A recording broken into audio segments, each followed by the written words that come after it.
नमस्कार मित्रों, मैं नीरज सक्सेना, फिजिक्स फैकल्टी।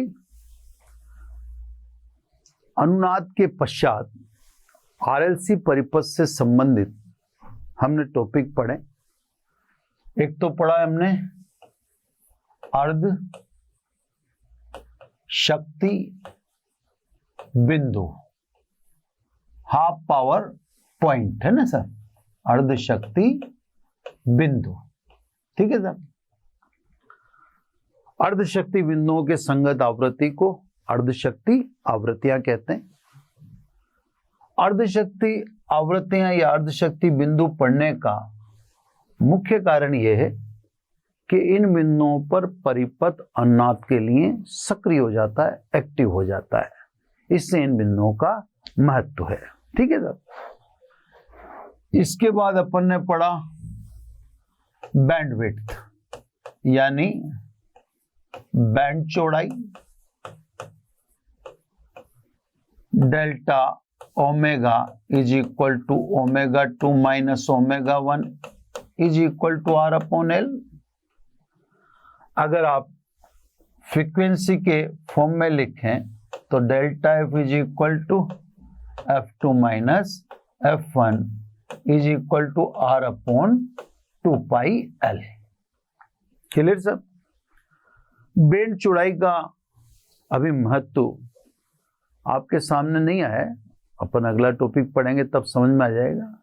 लेकिन इसमें एक बात विशेष रूप से ध्यान रखना कि जब बैंड चौड़ाई मान लो 100 हर्ट्ज है तो 100 हर्ट्ज का मतलब ये हुआ कि अनुनादी आवृत्ति से 50 कम और अनुनादी आवृत्ति से 50 अधिक। ये अंतर यानी F2 और F1, इनके बीच के अंतर को अपन बैंड चौड़ाई कहते हैं। अब जैसे मान लो किसी परिपथ की अनुनादी आवृत्ति 500 हर्ट्ज है, ठीक है, और बैंड चौड़ाई मान लीजिए 100 हर्ट्ज है, तो सब ऐसे समझना, मैं इसको हाथ समझा के मिटा दे रहा हूं, है ना। ये तो अनुनादी आवृत्ति FR, ये तो आपको बताई गई 500 हर्ट्ज। अब बैंडविड्थ 100 है, 100 है का मतलब ये हुआ 50 कम और 50 अधिक। तो फ्रीक्वेंसी F1 कितनी हुई?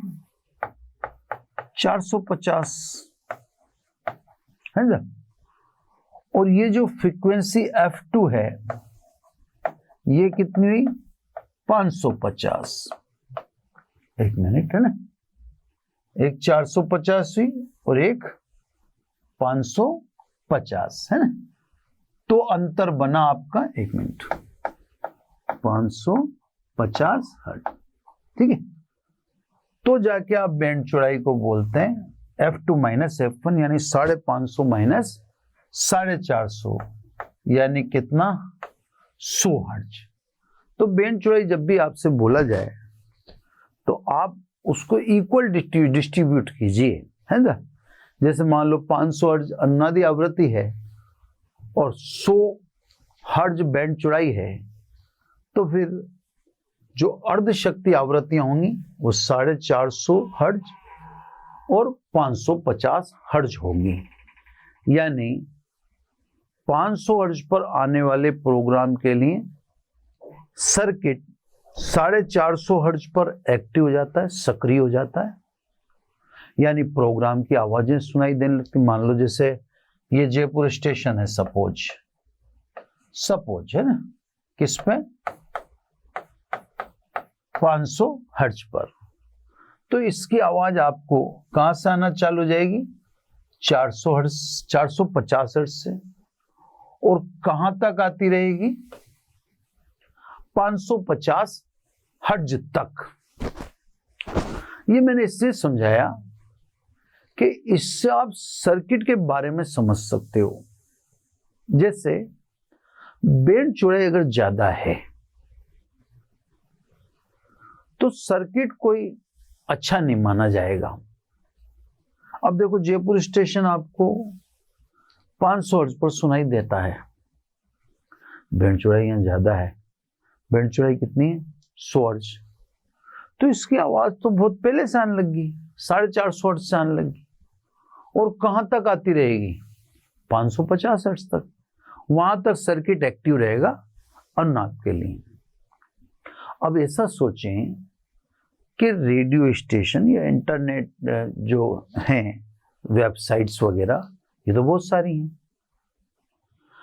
अब मान लीजिए कि 450 से 550 के दायरे में, बड़ा दायरा है, बड़ा बैंड है, ये बैंड 100 का हो गया, इस रेंज में कोई अदर फ्रीक्वेंसी भी एंटर कर सकती है। रेंज बड़ी है ना।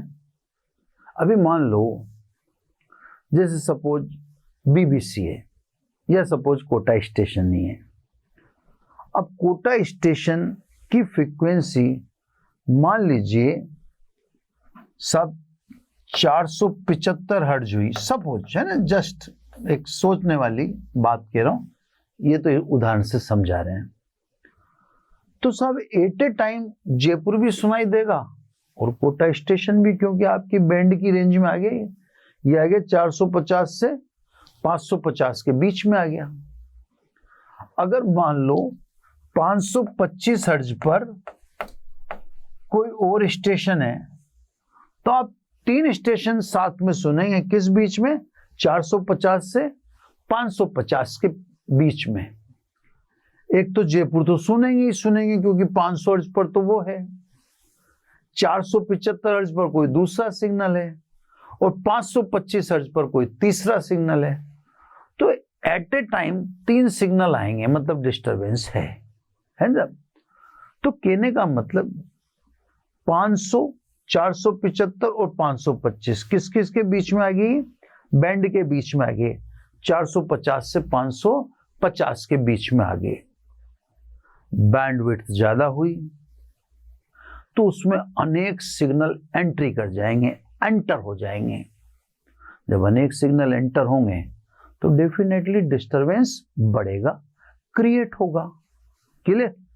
तो कहने का मतलब बैंड चौड़ाई का बढ़ना इस बात को बताता है कि सर्किट फ्रीक्वेंसी या आवृत्ति परिवर्तन के संगत संवेदनशील नहीं है।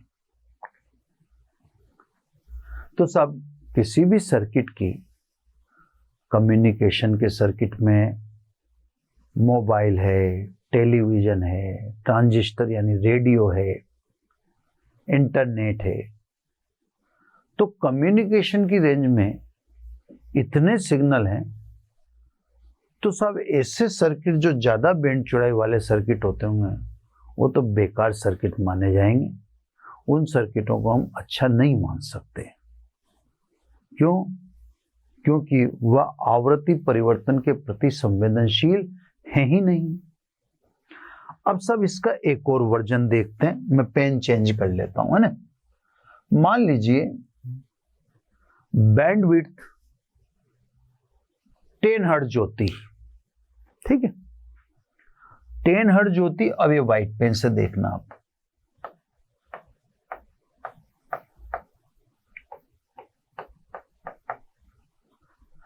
बैंड चौड़ाई 10 हर्ट्ज, ठीक है।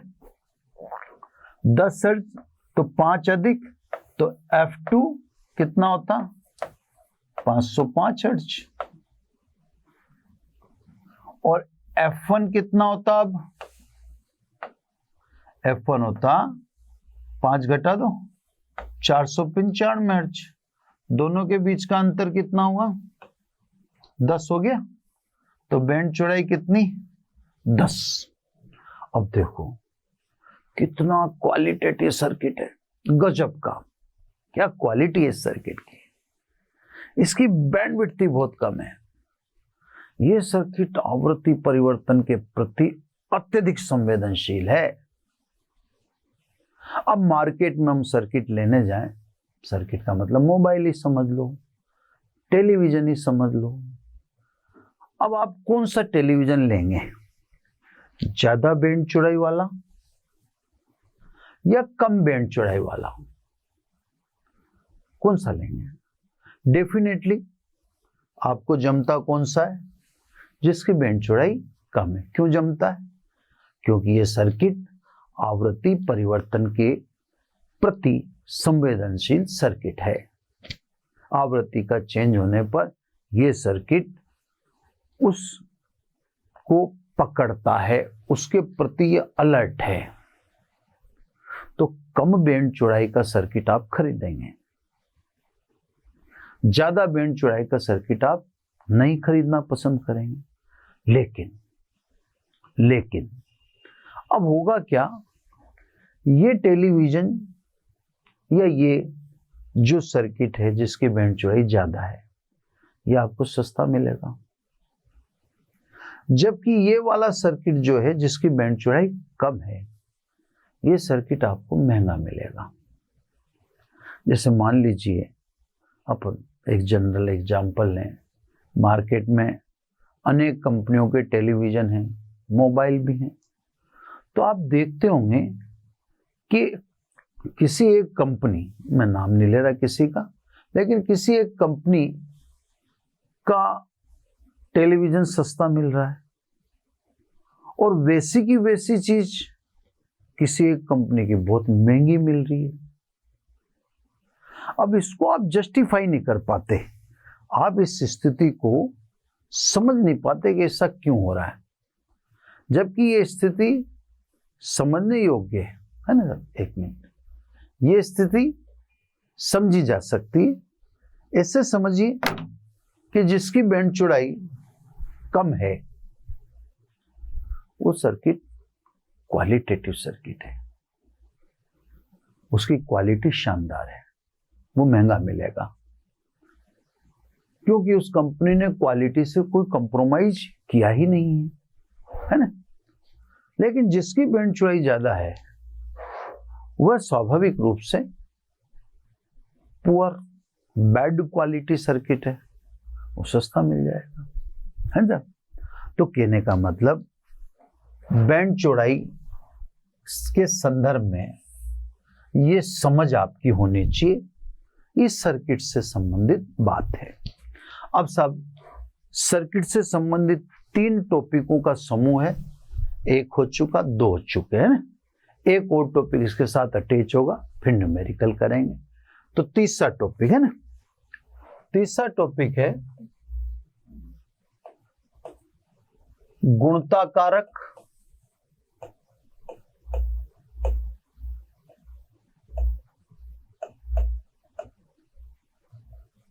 या इससे कह दो आप विशेषता गुणांक, है ना। इंपॉर्टेंट है ये भी इंपॉर्टेंट है, ये भी इंपॉर्टेंट है और ये भी, है ना। एकेडमिक वाले बच्चों को क्लियर ध्यान दें, इसको रिप्रेजेंट करते हैं कैपिटल क्यू से, क्योंकि इसे अंग्रेजी में बोलते हैं क्वालिटी फैक्टर, है ना। तो क्वालिटी फैक्टर है। अब क्या बात है साहब, उसको विस्तार में करेंगे अपन, है ना। अनाथ के समय आरएलसी परिपथ, है ना। तो सब आरएलसी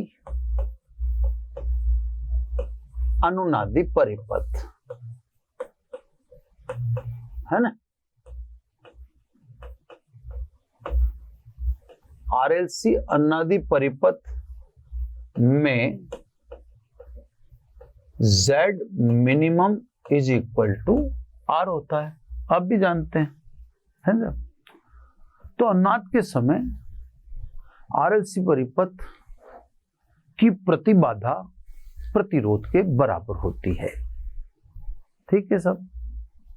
तो धारा स्वावेग के केवल किस पर निर्भर करेगी, प्रतिरोध पर, ठीक है सब। अब ध्यान से समझना, यदि प्रतिरोध उच्च है है ना। अगर R उच्च है तो फॉर्मूले के अनुसार बैंड चौड़ाई अधिक होगी, है ना। तो पहली बात तो बैंडविड्थ अधिक होगी, जिसको अपन डेल्टा ओमेगा से दर्शा रहे हैं। दूसरी बात, अगर R उच्च तो धारा कम होगी, IRMS का मान कम होगा। अब इस चीज को ग्राफ से देखें आप, है ना। अनुनादी ग्राफ में यही चीज मैं आपको दिखाता हूं।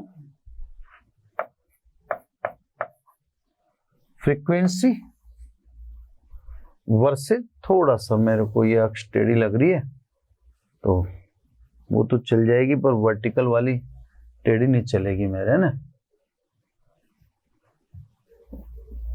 ठीक है सर, अब वर्टिकल वाली को मैं सीधे की कोशिश करता हूं। चलो होगी होगी, अब क्या बोर्ड के पास खड़े जो खड़ा है ना उसको दिखाई नहीं देता। चलो सब, ये तो अनुनादी आवृत्ति, ये आई मैक्सिमम तो ठीक है, IRMS वर्सेस फ्रीक्वेंसी के मध्य ग्राफ है। अब देखा, पेन चेंज कर लू ना, पेन चेंज करे बिना मजा नहीं आता। तो प्रतिरोध अगर उच्च तो बैंडविड्थ होगी ज्यादा। अपन जानते हैं बैंड चौड़ाई किसका अंतराल है, अर्धशक्ति आवृत्तियों का अंतराल है।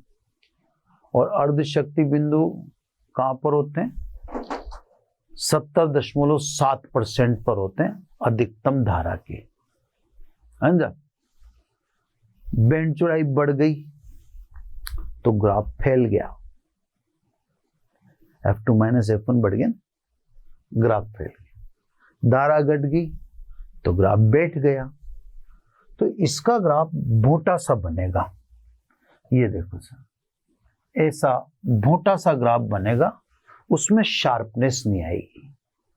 अब देखो आप, इसका बैंड चौड़ाई अगर मैं दिखाऊं एक अनुमान से, 50% से थोड़ा ज्यादा कर लो तो ये देखो इसकी बैंड चौड़ाई ऐसे दिख जाएगी यहाँ पर अनुमान से। ये F1, ये F2। अब आप देख लो कितनी ज्यादा इसकी बैंड चौड़ाई है। और R उच्च तो धारा भी कम है, देख लो आप, शिखर भी इसका कम हुआ। ये सब R1 उच्च प्रतिरोध है ना, तो R मैक्सिमम इसमें लिख दूंगा मैं यहाँ पे, R इस समय मैक्सिमम है, ठीक है। प्रतिरोध को घटाओगे बैंड चौड़ाई घटेगी और धारा बढ़ेगी। तो प्रतिरोध को घटाने से अनुनाद का ग्राफ तीखा होने लग जाएगा। जैसे अभी देखो, ये देखो तीखापन आने लग जाएगा। ये इसका प्रतिरोध R2 बोला अपन ने।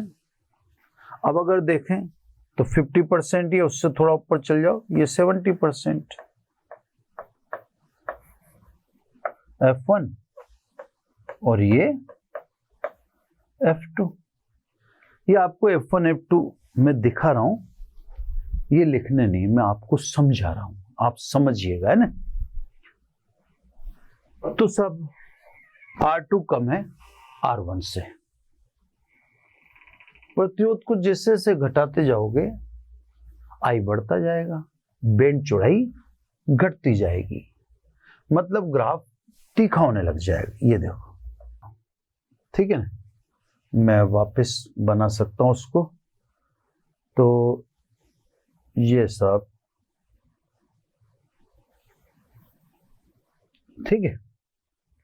अब अपन इसका 70.7% देखें, अर्धशक्ति बिंदु और उनके संगत आवृत्ति देखें, है ना। ये F1, ये F2, ये सब R3 है। यहां पर रेजिस्टेंस मिनिमम हो गया, मतलब R1 सबसे ज्यादा, फिर उससे कम R2 और सबसे कम R3। अब सब बात को समझे। अनुनाद के समय RLC परिपथ में धारा केवल प्रतिरोध पर निर्भर करती है। यदि प्रतिरोध R उच्च है तो बैंड चौड़ाई अधिक होगी और धारा कम होगी। ऐसा अनुनादी वक्र ब्लंट होगा, भोंटा होगा, जैसे ये दिख रहा आपको, है ना। ये अनुनादी वक्र भोंटा है, ठीक है। ऐसे अनुनादी वक्र आवृत्ति परिवर्तन के प्रति संवेदनशील नहीं माने जाते। तो जिस किसी सर्किट का अनुनादी वक्र ये है व्हाइट वाला, वह सर्किट अच्छी क्वालिटी के नहीं है, ठीक है ना। दूसरी चीज, अगर R अल्प है, अगर R अल्प है ना, R अल्प होगा तो बैंडविड्थ भी अल्प होगी और I बढ़ेगा, धारा बढ़ेगी। अब बैंडविड्थ कम होगी, धारा बढ़ेगी। तो ऐसे अनुनादी वक्र तीखे होंगे, शार्प होंगे। जैसे आप ये देख रहे हो R3 वाला, ये वाला शार्प है। ये वक्र जिसी किसी सर्किट का है, वो सर्किट आवृत्ति परिवर्तन के प्रति अत्यधिक संवेदनशील है। क्लियर साहब? तो सब आपने सीधा सीधा देख लिया कि R उच्च तो सर्किट का अनुनादी वक्र भोंटा है, क्योंकि बैंड चौड़ाई अधिक है और धारा कम है। बैंड चौड़ाई अधिक होगी, धारा कम होगी, ग्राफ बैठ गया। भोंटे अनुनादी वक्र, इसको ब्लंट कहते हैं साहब। जो अनुनादी वक्र भोंटे हैं, ब्लंट हैं, वह आवृत्ति परिवर्तन के प्रति संवेदनशील नहीं होते हैं। ऐसे परिपथ अच्छे नहीं माने जाते हैं। लेकिन प्रतिरोध R निम्न है, अल्प है, तो बैंड चौड़ाई बैंड चौड़ाई कम होगी। देख लो बैंड चौड़ाई कम है ना। यहाँ भी मैंने दिखाया था आपको, ये 505 और 495 का एग्जाम्पल देखे, है ना। तो सब बैंड चौड़ाई कम होगी और धारा उच्च होगी। इन परिपथों के अनुनादी वक्र तीखे होंगे, शार्प होंगे। जो अनुनादी वक्र शार्प होते हैं वह दर्शाते हैं कि परिपथ आवृत्ति परिवर्तन के प्रति संवेदनशील है। ऐसे परिपथों को उच्च गुणता वाले परिपथ कहा जाता है। इन परिपथों की गुणता या क्वालिटी का मापन जिस भौतिक राशि से करते हैं उसे गुणता कारक यानी विशेषता गुणांक कहते हैं। ये तो इस ग्राफ से आपको बात समझाने की, ये जिस सर्किट का ग्राफ है वो सर्किट शानदार है और ये जिस सर्किट का ग्राफ है वो सर्किट शानदार नहीं है। यानी इसकी क्वालिटी मैक्सिमम है क्योंकि R मिनिमम है, और इसकी क्वालिटी मिनिमम है क्योंकि R मैक्सिमम है। तो जहां R मैक्सिमम वहां क्वालिटी मिनिमम, और जहां R मिनिमम वहां क्वालिटी मैक्सिमम। तो क्वालिटी आपके सामने ग्राफ से बता दी।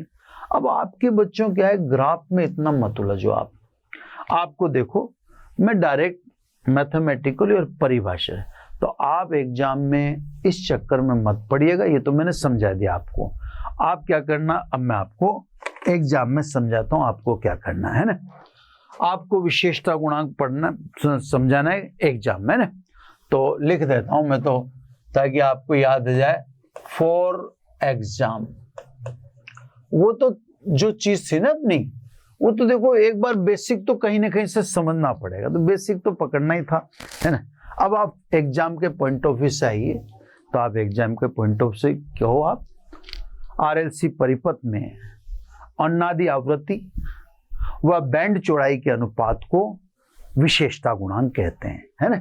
यानी अब अपना काम बिल्कुल सिंपल, Q बराबर अनुनादी आवृत्ति ओमेगा आर और बैंड चौड़ाई ओमेगा 2 माइनस ओमेगा 1, या आप कह दो अनुनादी आवृत्ति अपॉन F2 माइनस F1, इससे अपन कहते हैं विशेषता गुणांक। तो आप बिल्कुल भी चक्कर में न पड़े, आप तो डायरेक्ट एग्जाम में ऐसे ही लिखना आपको कि साहब अनुनादी आवृत्ति व बैंड चौड़ाई के अनुपात को विशेषता गुणांक कहते हैं, बस ये लिख देना।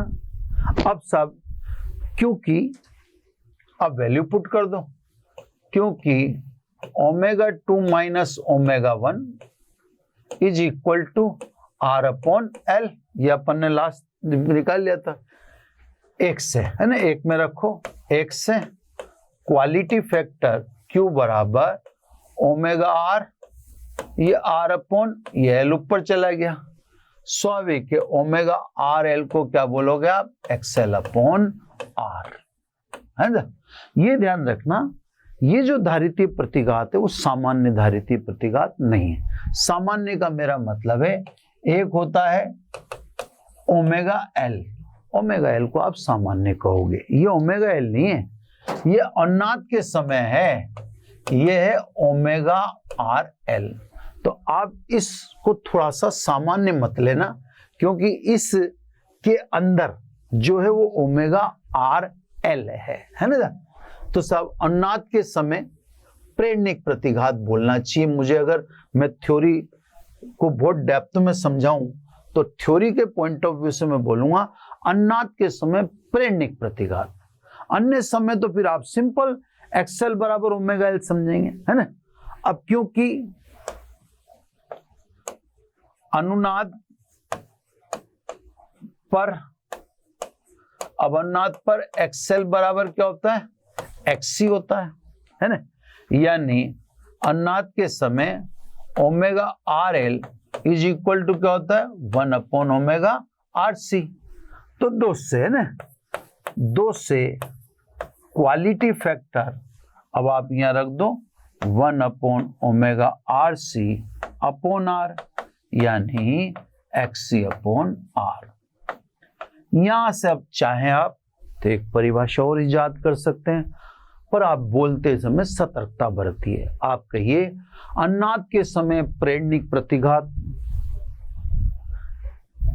या धारितीय प्रतिघात तथा प्रतिरोध के अनुपात को विशेषता गुणांक कहते हैं। ये आपकी दूसरी परिभाषा तैयार होगी। अब आप जो सूट समझे, या यूं कह दें अनुनादी आवृत्ति पर, देखो यहां पर एक्सएल और एक्सी सामान्य नहीं है, मैं बार बार कहूंगा ना। तो सब अनुनादी आवृत्ति पर प्रेरणिक प्रतिघात या धारितीय प्रतिघात तथा प्रतिरोध के अनुपात को विशेषता गुणांक यानी क्वालिटी फैक्टर कैपिटल Q कहते हैं। ठीक है साहब। तो ये दूसरी परिभाषा। पहली परिभाषा क्या थी, आरएलसी परिपात में अनुनादी आवृत्ति तथा बैंड चौड़ाई का अनुपात विशेषता गुणांक कहलाता है। और दूसरा में आपके क्या था कि सब अनुनादी आवृत्ति पर प्रेरणिक प्रतिघात व धारितीय प्रतिघात तथा प्रतिरोध के अनुपात को विशेषता। अब यहां भी देखो, जो आप ग्राफ में पा रहे थे वो यहां दिखेगा। देख लो आप, अगर आपने रेजिस्टेंस बढ़ा दिया, आर बढ़ा दिया, आर उच्च है तो क्यू यानी क्वालिटी डाउन है। इधर भी देख लो आप, ये अपन यहां कह रहे थे कि अगर आर उच्च है, ये देखो आर उच्च है तो क्वालिटी बेकार है, और आर निम्न है, यहां से देख लो आप फॉर्मूले में अपने यही देखने को मिलता है कि सब अगर आर निम्न है, ये देखो आर को कम कर दूं तो क्वालिटी उच्च हो जाएगी। यही चीज अपन ने ग्राफ में भी शो कर रहे थे कि अगर आर अल्प है तो क्वालिटी उच्च हो जाएगी। तो जो ग्राफ कहता है वही चीज आपके ये शॉर्ट में फॉर्मूले बोल देते हैं ठीक है साहब। तो साहब अगर क्वालिटी बढ़ानी है तो प्रेरणिक प्रतिघात या धारितीय प्रतिघात बढ़ाइए, यानी कुंडलियों की, परिपथ में कुंडलियों की व संधारित्र की संख्याओं को बढ़ाइए और प्रतिरोध की संख्या को घटाइए। अब मैं आपको समझाऊं, देखो प्रत्यावर्ती धारा परिपथ या प्रत्यावर्ती धारा को आप आर से नियंत्रित कर सकते हो, कुंडली से कर सकते हो, संधारित्र से करते सकते हो, आरएल से कर सकते हो, आरसी से कर सकते हो, एलसी से कर सकते हो, आरएलसी से कर सकते हो। तो प्रत्यावर्ती धारा को नियंत्रित करने के लिए हमारे पास ऑप्शन बहुत सारे हैं। अब जो मैं समझता हूं वो आपको समझा रहा हूं। जैसे मान लो एक ट्रांजिस्टर या एक टेलीविजन बनाना है, ठीक है। अब वही काम रेजिस्टेंस भी करता है, रेजिस्टेंस भी धारा को नियंत्रित करने का काम करता है, चाहे वो एसी हो चाहे डीसी हो। अगर करंट का ये कंट्रोल हम रेजिस्टेंस से करवाएंगे तो भी करंट तो कंट्रोल होगी, उसमें कोई दो राय नहीं है। हाँ, ये जरूर है कि रेजिस्टेंस एनर्जी को सेव नहीं करता है बल्कि एनर्जी का लॉस करता है। H is proportional to I square RT, हम इसको पहले भी कई बार देख चुके हैं, है ना। तो रेजिस्टेंस एनर्जी को सेव नहीं करता बल्कि उसको हीट के रूप में विसर्जित कर देता है, लॉस कर देता है। ये तो बात हम जानते हैं, ठीक है। हमने कंट्रोल करंट को किया रेजिस्टेंस से, ठीक है। अब उसी के ऑप्शन हमारे पास और भी हैं। हम कंट्रोल करें करंट को बाई कैपेसिटर यानी संधारित्र या कोइल यानी प्रेरकत्व। अब आप इनसे धारा को नियंत्रित करो, नियंत्रित इनसे भी कर सकते हैं। आप आर बढ़ा दोगे तो क्वालिटी गिर जाएगी। अब क्या होता है साहब, आर सस्ता होता है यानी प्रतिरोध सस्ता, जो कार्बन पाउडर से बनता है। तो आपके पास 3 कंपोनेंट है ना, एक आर है, एक एल है, एक सी है। अब देखो अगर कीमत वाइज बात करें तो इसमें सबसे सस्ता है आर, है ना, सबसे सस्ता आर है।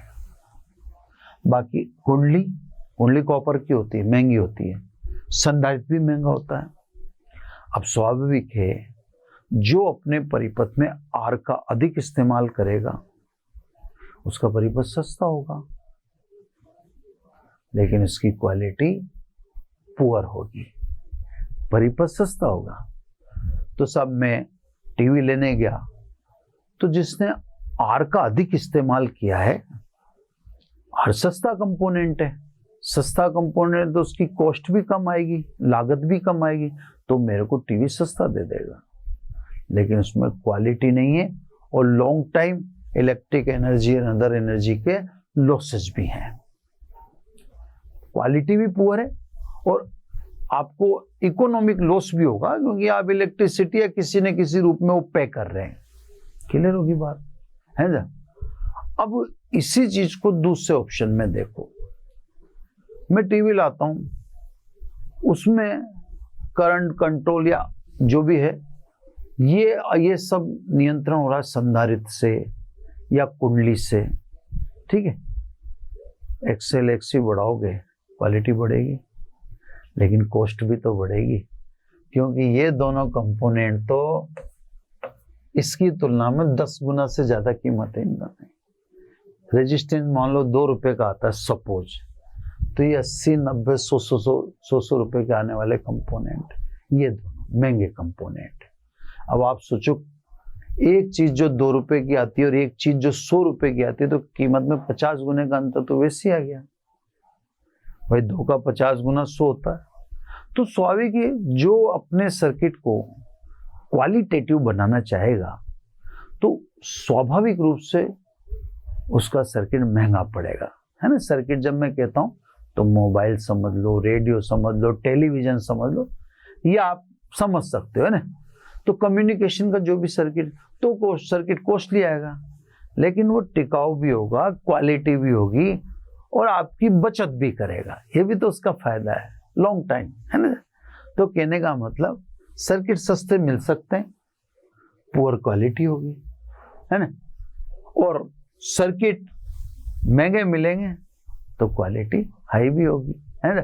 जैसे अपन एक सिंपल देखें, जैसे सोनी का टीवी है, महंगा मिलता है, अदर देखो सस्ते मिल जाते हैं। तो कोई कंपनी ऐसी भी होती है जो क्वालिटी से कंप्रोमाइज करती ही नहीं है ना, कोई क्वालिटी से कंप्रोमाइज करती ही नहीं है, ऐसी कंपनी भी होती है ना।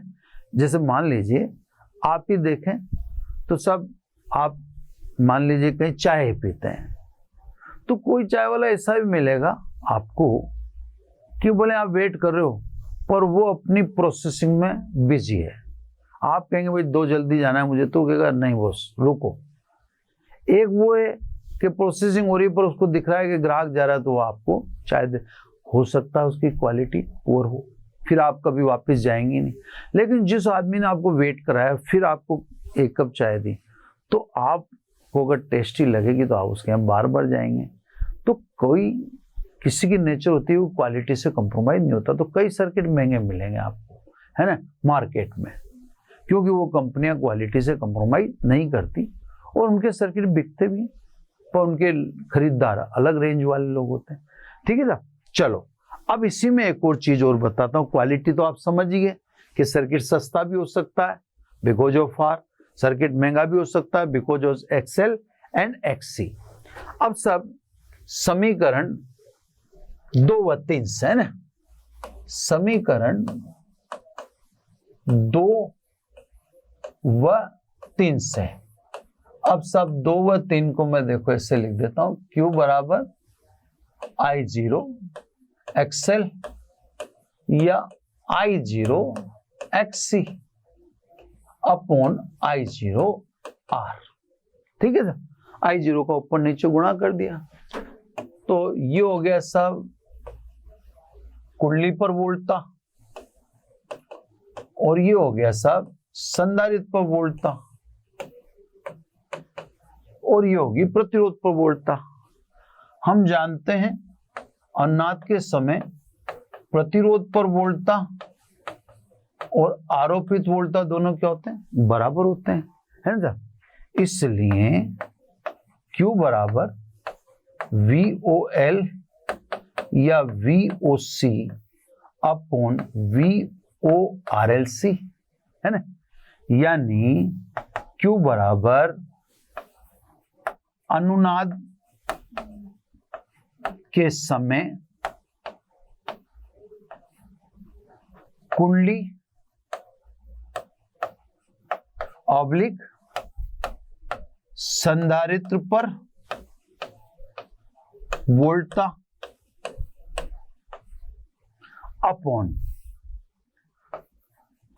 आरोपित वोल्टता। हिंदी में अब आपको बिल्कुल समझ में आ गया होगा, है। अब देखो, क्योंकि Q ग्रेटर देन 1, जिसको भी अपना सर्किट बाजार में बेचना है तो उसको क्वालिटी अच्छी तो रखनी पड़ेगी तभी बिकेगा। तो क्योंकि Q ग्रेटर देन 1 तभी बिकता है सर्किट। ऐसा तो टीवी कौन लाएगा जो दुकान पर ही ढंग से नहीं चल रहा होगा, या ऐसा मोबाइल भी कौन क्यों लाएगा जो खरीदते समय दुकान पे ढंग से ऑपरेट नहीं हो रहा हो। ऐसा सर्किट कोई नहीं लेता। तो स्वाभाविक है बेचने के लिए Q ग्रेटर देन 1 तो होना चाहिए। इसका मतलब ये हुआ कि अनुनाद के समय कुंडली या संधारित्र पर वोल्टता ये लिख, है ना, आरोपित वोल्टता से अधिक होती है।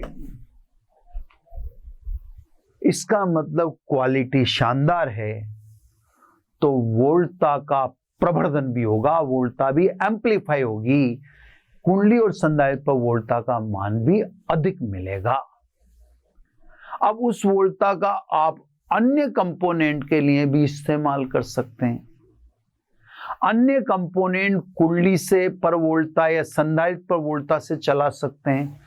बाहर से आपको बिजली लेने की जरूरत नहीं पड़ेगी, यानी आपकी इलेक्ट्रिक बिल कंट्रोल होगा। तो अच्छे सर्किट आपके इलेक्ट्रिक बिल को भी कंट्रोल करके रखते हैं। अगर पुअर सर्किट Q छोटा है तो कुंडली और संधारित्र पर वोल्टता भी कम होगी, जो अन्य कंपोनेंट को सप्लाई देने में हो सकता है सक्षम नहीं हो। तो वो सप्लाई आपको बाहर से लेनी पड़ेगी, मतलब बिजली का बिल भी बढ़ेगा।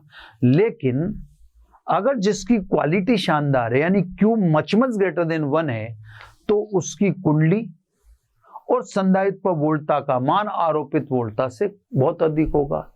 मैंने आपको एक एग्जांपल में लिखवाया भी था, अन्नाद के समय आरएलसी परिपथ, तो उसमें मैंने लिखाया था VORLC और VOR बराबर 200, लेकिन मैंने VOL और VOC लिखाया था 1200।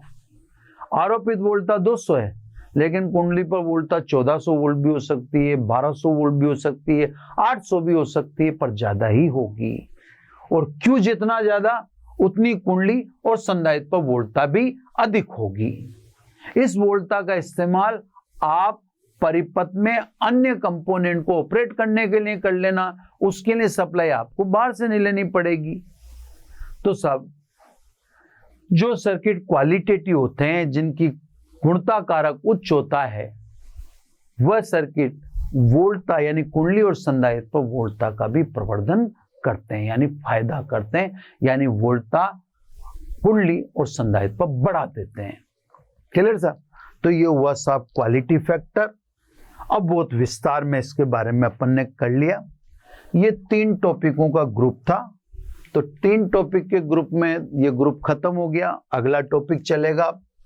अगला टॉपिक चलने से पहले मैं आपको फिर छोटे छोटे सवाल करवाऊंगा ना, तो सब वापिस अपन थोड़ा जो समय छोटे छोटे सवाल करेंगे, है ना। ये छोटे छोटे सवाल अपने लिए बहुत अच्छे साबित हो सकते हैं, जो इस चैप्टर में तो अपन कर ही रहे, है ना। छोटे छोटे सवालों में सबसे पहले आता है क्वेश्चन नंबर। अब नंबर आपको तो क्या बताऊं, आप तो बस सुनते जाने का काम करें, है ना। क्वेश्चन सुने और आपको सामने उसको परोस दिया जाएगा। ये कहता है प्रत्यावर्ती विद्युत वाहक बल का शिखर मान सूत्र V बराबर V0 कोस ओमेगा टी से प्रदर्शित किया गया है। इसका मान 10 वोल्ट है। 10 वोल्ट तो VRMS माने साहब अपन ने अभी देख लेंगे।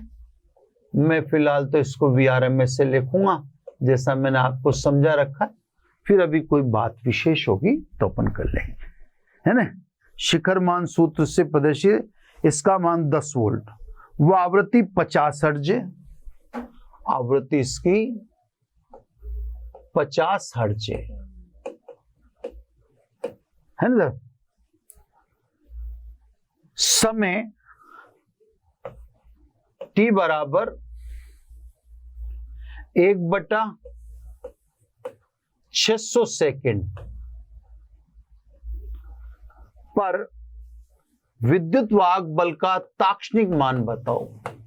अब साहब सवाल पढ़ने से पता पड़ा कि यह VRMS न देकर इसने V0 दिया है। मैं अभी आपको समझाऊंगा, है ना, फिर पूरा मिटा दूं, पहले इसको फिर समझाता हूं ना, ताकि अपना काम ये कहता है प्रत्यावर्ती विद्युत वाहक बल का शिखर मान किस सूत्र से दे रहा है, वो सूत्र बता दिया, है ना। तो इसने कहा से प्रदर्शित किया गया तथा इसका मान, तो इसका मतलब शिखर मान दे रहा है 10 वोल्ट, है ना।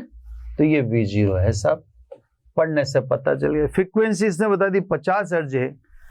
समय T बराबर 160 से 600 सेकंड पर विद्युत वाहक बल का ताक्षणिक मान बताओ, है ना। तो सब अपन इसको सोल्व करते हैं, उसी में रखें तो सब ताक्षणिक मान डायरेक्ट, है ना साहब। किसी क्षण वोल्टता व धारा के मान को ताक्षणिक मान कहते हैं। तो ये है ताक्षणिक मान। V0 कितना लिख दूं, 10 लिख दिया। कॉस ओमेगा कितना लिखो, 2 पाई F की जगह कितना 50, T की जगह कितना 600, है ना। हर चीज को मैं समझाता हूं इधर। ओमेगा का मतलब 2 पाई एफ होता है, तो ओमेगा का मतलब तो 2 पाई एफ, और टी है तो टी का मान अपने को दे रखा है, तो v बराबर 10 है ना साहब। अब देखो ये 100 हो गया तो ये 6, यानी कोस पाई बाई 6, पाई बाई 6 का मतलब 30 डिग्री हुआ, तो v बराबर 10 कोस 30 कितना होता है, कोस 30 हुआ साहब √3/2, यानी वोल्टा का ताक्षणिक मान 5√3 वोल्ट है ना। क्लियर, तो इससे कंफर्टेबल होकर ही मैं इन सवालों को समझाऊंगा, है ना। तो ये सवाल हो गए सब 5√3, इसने भी ऑप्शन में दे रखा था 10 वोल्ट, 5√3 वोल्ट, 5 वोल्ट और 1 वोल्ट, है ना साहब। अब आ जाइए सब नेक्स्ट क्वेश्चन पे। नेक्स्ट क्वेश्चन है, मैंने लिख रखा है सब है ना। नेक्स्ट क्वेश्चन है ना, मेरा ख्याल है पहले क्वेश्चन पढ़ना चाहिए मुझे, ताकि आपको पहले क्वेश्चन। एक अनुनादी एसी परिपथ में धारिता का मान 10⁻⁻6 फैरेड, सी का मान 10⁻⁻6 फैरेड, ठीक है, तथा प्रेरकत्व का मान, प्रेरकत्व का मतलब एल का मान 10⁻⁻4 हेनरी है, तो इस परिपथ में विद्युत दोलन की आवृत्ति होगी। यार ये क्या है, मैं आपको बता दूं बच्चों, ये बहुत मतलब कंफ्यूजन क्रिएट करते हैं। हालांकि ठीक है, यहाँ तो ऑप्शन देख लिए मैंने, तो ऑप्शन में हर्ज दे रखा है, लेकिन ओमेगा के लिए भी पूछ लेते हैं। ये कई बार अपने को पता नहीं पड़ता, ये उसी रिदम में ओमेगा पूछ लेते हैं। ओमेगा अलग चीज, ओमेगा तो रेडियन प्रति सेकंड है ना, वो तो कोणीय आवृत्ति है। तो इसमें थोड़ा सा ठीक है, यहाँ तो अपने पास ऑप्शन थे तो मैंने देख रहे वो ऑप्शन सारे फ्रीक्वेंसी यानी हर्ट्ज में दे रखे, तो मैं समझ गया एफ निकालना है। लेकिन कई बार पता नहीं पड़ता, अपने को ओमेगा ही निकालना होता है, फिर एफ की फालतू मेहनत क्यों करें। कौन से समय गिरा है साहब, अनुनाद के समय, ठीक है। अनुनादी आवृत्ति अपन जानते हैं, अनुनादी आवृत्ति आपको याद रखनी है, एफ आर बराबर 1/2 पाई √LC, ठीक है। वैल्यू पुट कर दो सब, 1/2 पाई तो एक तरफ रख दें, है ना, √L, L का मतलब 10⁻⁻4, C का मतलब 10⁻⁻6, ये 10⁻⁻10 हो गया, 10⁻⁻10 का रूट 10⁻⁻5 और -5 को ऊपर ले जाएंगे तो 10⁻+5/2 पाई। अब आंसर देख लेते हैं, अगर आंसर इसी रिदम में दे रखा है तो फिर अपने को ज्यादा मेहनत नहीं करनी पड़ेगी, है ना। और अगर आंसर अलग रेंज में दे रखा है तो फिर दिक्कत है। क्वेश्चन, हाँ यस, 10⁵/2 पाई, ठीक है, इसी तरह से दे रखा है तो फिर ठीक है, अपने को ज्यादा मेहनत करने की जरूरत ही नहीं पड़ी। आंसर इसने बता ही रखा है, आंसर इसका हर्ज में है, ठीक है सर। अब आ जाओ नेक्स्ट, है ना, नेक्स्ट क्वेश्चन। पहले बोर्ड चेंज कर ले अपन, है ना। चलो सब नेक्स्ट ले लेते हैं, नेक्स्ट क्वेश्चन, ठीक। नेक्स्ट क्वेश्चन में अपने को लेना है, ये कह रहा है एक श्रेणी परिपथ में 50 ओम का प्रतिरोध, ठीक है, R = 50 ओम, है ना। कौन सा क्वेश्चन रहा, ठीक है। 1 मिली हेनरी का प्रेरकत्व, L बराबर 1 मिली हेनरी, तो 1 मिली हेनरी का मतलब 10⁻³ हो गया, है ना। तथा 10 माइक्रोफेरेड का संधारित्र C बराबर 10 माइक्रोफेरेड, माइक्रो का मतलब 10⁻⁶, -6 में एक जीरो डाल दो तो -5 फेरेड, है ना। क्लियर। अब ये कह रहा है प्रेरकत्व तथा संधारित्र के प्रतिघात समान है। अब देखो अनुनाद को ये एक स्टाइल से बोलेगा, है ना, इसका अनुनाद बोलने का स्टाइल होगा, है ना। तो आप उसकी बात को समझना। ये कह रहा है कि सब प्रेरकत्व तथा संधारित्र के प्रतिघात समान है। अब दोनों के प्रतिघात समान है तो इनमें से किसी एक का प्रतिघात होगा। एक्सएल और एक्सी समान है, इसने खुद नहीं कह दिया, है ना।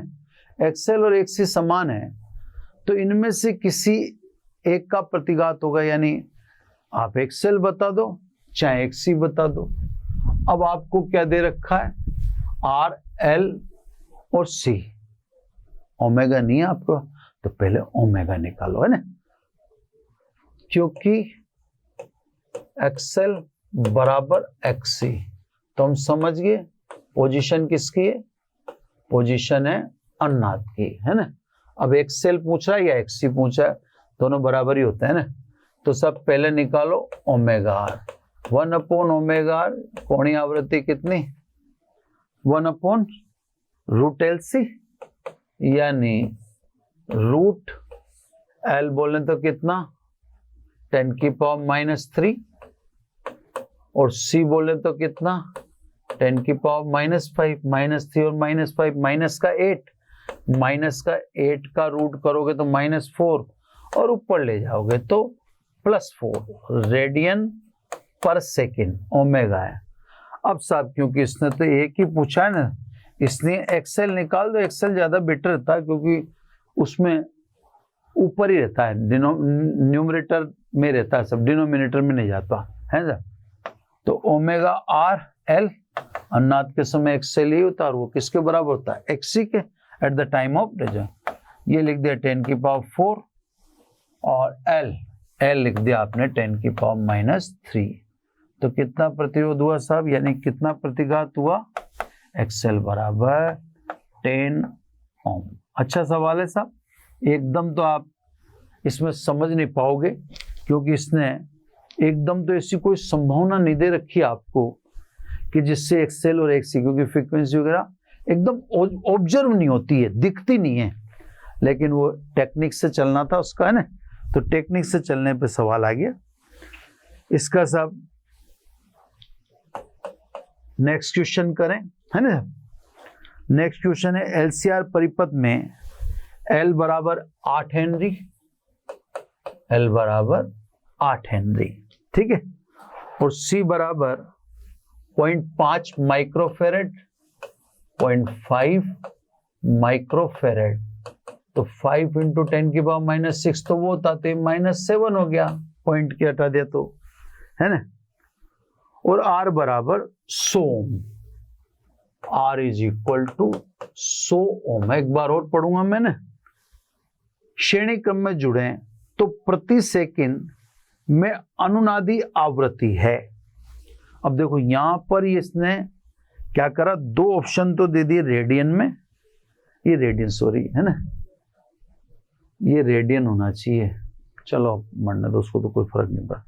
दो ऑप्शन तो दे दिए इसने रेडियन में, है ना, और एक ऑप्शन, दो ऑप्शन दे दिया इसने हर्ट्ज में। अब यहाँ पे क्या होता है कि अपने को दिक्कत हो जाती है, अपने को ये दिक्कत हो जाती है कि भाई अपन रेडियन निकालें क्या हर्ट्ज निकालें, है ना। तो प्रति सेकंड में अनुनादी आवृत्ति, तो मैं तो ओमेगा आर ही निकालूंगा साहब, है ना।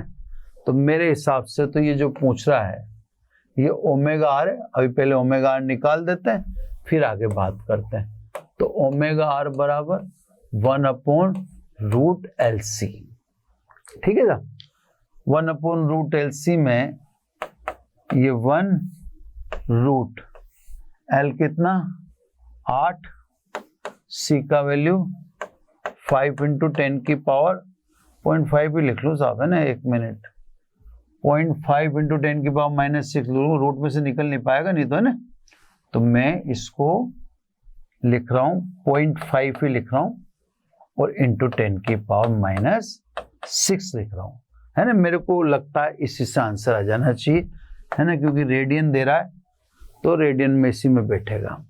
अब ये 8 पंजे 40, तो ये तो हो गया √4, 10 की पावर -6 का रूट -3 ऊपर जाएगा तो +3, +3 का मतलब 1000। तो आंसर आना चाहिए 500 रेडियन, ठीक है ना। और अब देखता हूं मैं इसके ऑप्शन क्या क्या दे रखे थे।